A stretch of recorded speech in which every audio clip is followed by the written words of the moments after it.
Classificação indicativa. Livre para todos os públicos.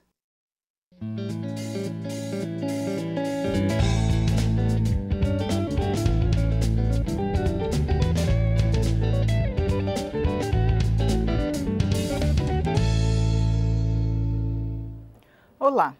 A execução da pena depois do julgamento em segunda instância evita a impunidade ou fere a norma constitucional de presunção de inocência? Desde 2016, a jurisprudência do STF, o Supremo Tribunal Federal, determina a chamada antecipação de pena. Mas o tema vai voltar a ser analisado pelo tribunal e também pode ser debatido pelo Congresso. Uma proposta que altera a Constituição para garantir que o condenado seja preso após a segunda instância está em tramitação na Comissão de Constituição e Justiça da Câmara. O entrevistado desta edição do Palavra Aberta é o autor da proposta, deputado Alex Manente, do PPS de São Paulo. Bem-vindo, deputado.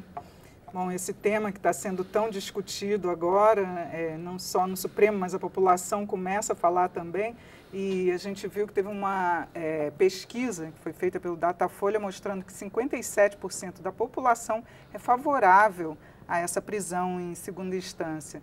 Queria que o senhor falasse para a gente, no Congresso, qual a expectativa da votação dessa proposta? Olá, Regina, aos telespectadores da TV Câmara. Sem dúvida alguma, nós precisamos dar sinais claros de que estamos combatendo a impunidade no nosso país, que é um fator preponderante nos dias de hoje em relação à classe política, e é necessário nós termos atitudes que confirmem essa posição e a vontade de mudarmos as coisas no nosso país. Por isso, quando fizemos a proposta de emenda constitucional, era exatamente para poder criar um debate, um amplo debate, ter a tramitação nas comissões, na Comissão de Justiça e depois na Comissão Especial, para que pudéssemos chegar o ano que vem, que é o momento que se encerra a intervenção e pode-se emendar a Constituição por votação e promulgação, nós termos a prisão em segunda instância consolidada na nossa Constituição, seguindo aquilo que já é a jurisprudência do Supremo Tribunal Federal desde 2016.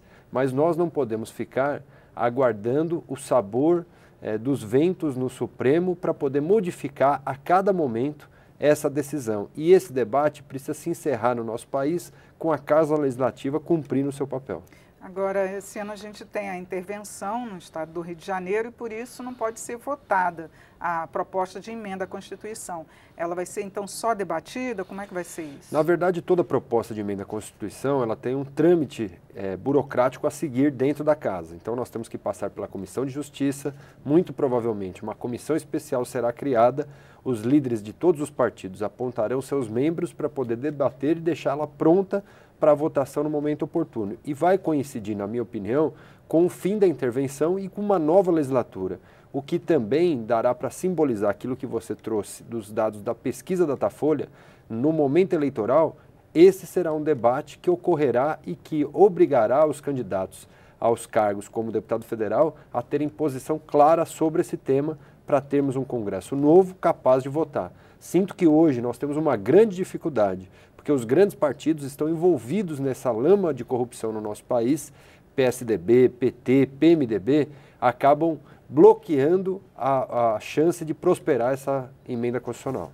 Agora, você acha então que nesse ano eleitoral esse tema vai ser objeto de campanha, ou seja, os candidatos não só a deputado, mas também a presidente da República vão ter que se manifestar sobre esse tema? Eu não tenho dúvida. O próprio juiz Sérgio Moro disse em entrevista recente que nós temos como principal sinal de combate à impunidade no país a proposta de emenda constitucional da prisão em segunda instância. E eu acredito que esse será um tema presidencial e também dos candidatos ao legislativo no nosso país. Agora, como é que surgiu essa proposta? O senhor ouviu também os segmentos, seja Ministério Público, Judiciário, como é que chegou essa proposta? Foi um conjunto de informações que chegam até o nosso mandato, através desde os jornalistas até a sociedade civil organizada, as pessoas que querem justiça no nosso país e essa procrastinação que ocorreu no caso do Lula. Nós tivemos aí a situação da prisão ou não do Lula baseado na definição do julgamento do Supremo. E nós não podemos ficar aguardando uma medida que, no nosso entendimento, é correto, porque menos de 2% das penas são modificadas na última instância, para poder iniciar a punição dessa condenação. Condenado em segunda instância significa que a pessoa teve toda a sua presunção de inocência cumprida num rito de primeiro grau, de segundo grau, e só com um colegiado definindo a condenação é que a pessoa começaria a cumprir a pena.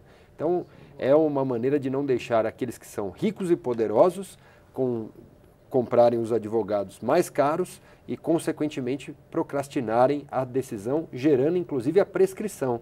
Nós temos um caso emblemático que é do Eduardo Azeredo, sim, que está há 10 anos nesse processo e em setembro prescreve o crime. Ou seja, se ele não for punido na segunda instância até setembro, ele conseguirá fugir da condenação do crime que cometeu. Agora, deputado, o senhor mesmo lembrou que os grandes partidos também estão envolvidos nesses processos, nessas denúncias todas, né?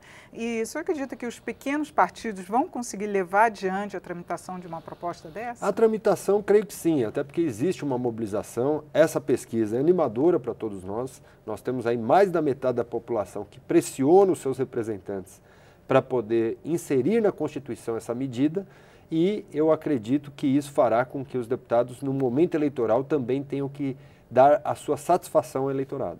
Agora, aqui no Congresso, como é que vai ser essa mobilização? O senhor já vai começar, o senhor já tem conversado com outros partidos também? Nós conversamos com alguns partidos, existem pessoas que são favoráveis, outras contrárias. O que nós queremos é que isso seja debatido aqui na Câmara. Nós não podemos fugir do papel de legislar e debater as mudanças que a sociedade exige.